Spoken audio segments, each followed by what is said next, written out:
Enchaînement d'opérations en classe de 5e. Nous avons déjà utilisé la règle de la distributivité de la multiplication par rapport à l'addition et la soustraction. Nous l'avons utilisé à la fois pour développer. Développer voulait dire partir de k fois parenthèse a plus b pour écrire sous la forme k fois a plus k fois b. Et nous avons utilisé cette règle aussi pour factoriser, c'est-à-dire partir cette fois-ci de k fois a plus k fois b pour écrire k fois a plus b. Utilisons maintenant cette règle pour faire des calculs plus rapides.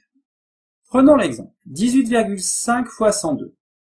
Si l'on doit effectuer ce calcul, vous allez certainement dire, on pose la multiplication, oui, pourquoi pas. Mais moi, je vais vous demander d'effectuer ce calcul sans poser la multiplication. Il va donc falloir trouver une astuce. Comment va-t-on faire? Il faut faire en sorte d'écrire autrement notre texte. On va en effet décomposer 102 sous la forme d'une addition. Alors, quelle addition à votre avis? Oui, il faut décomposer 102 à l'aide d'une addition, mais avec une valeur très simple, comme 100. 102, c'est 100 plus 2. Je viens donc de faire apparaître le premier membre de mon égalité là, k fois a plus b.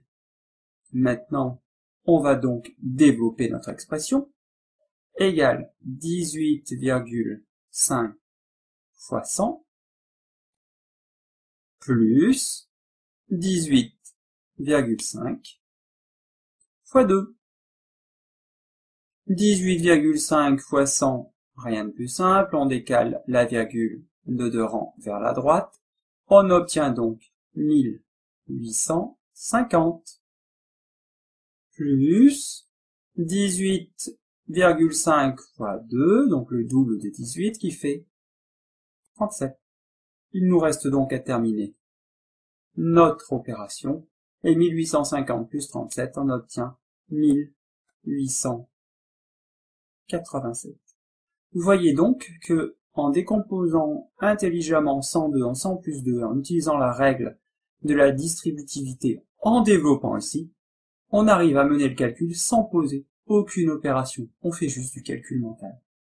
Allez, 326 fois 99. Ah oui, j'entends tout de suite, facile, 99, on peut le décomposer. Oui, très bien. En quoi? Eh oui, en 100 moins 1.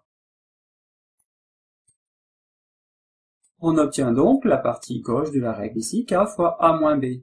Allez, on développe. On obtient donc 326 fois 100 moins 326 fois 1. On peut donc effectuer le calcul. 326 fois 100, on obtient donc 32 600, moins 326 fois 1, qui fait bien sûr 326. Il nous reste donc à faire cette soustraction. Donc on obtiendra 32 000, il suffit de faire 600 moins 326, donc on obtient 32 274. Allez, dernier exemple. 6,93 fois 12,5 moins 6,93 fois 2,5. Si on doit effectuer ce calcul comme on l'a fait jusqu'à présent, quand on n'a pas de parenthèse, priorité aux multiplications. On doit donc faire cette première multiplication et faire la deuxième. Vous voyez qu'on va être obligé de les poser. Et oui, mais il y a plus astucieux, regardez. 6,93 et 6,93. Cette valeur numérique, à chaque fois, elle est multipliée au début par 12,5 et là par 2,5. Et ces deux produits sont séparés par une soustraction, ça ne vous rappelle rien? Eh oui. La partie qui est là. Donc, il nous suffit, en fait, de factoriser l'expression. On va donc marquer égale 6,93 multiplié par, parenthèse, 12,5 le moins qui est ici qu'on recopie, 2,5. On ferme la parenthèse. Donc maintenant, on a transformé l'expression, on a une expression avec une parenthèse. Pour faire le calcul priorité à l'intérieur de la parenthèse, rien de plus simple. 12,5 moins 2,5 qui fait 10. Et 6,93 multiplié par 10, on obtient bien sûr 69,3. Et vous voyez, cette astuce ici m'a permis d'aller très vite. Je pense que si vous êtes lancé sur on écrit les multiplications, on effectue les deux multiplications, vous y êtes peut-être encore. Voilà donc la force de cette règle.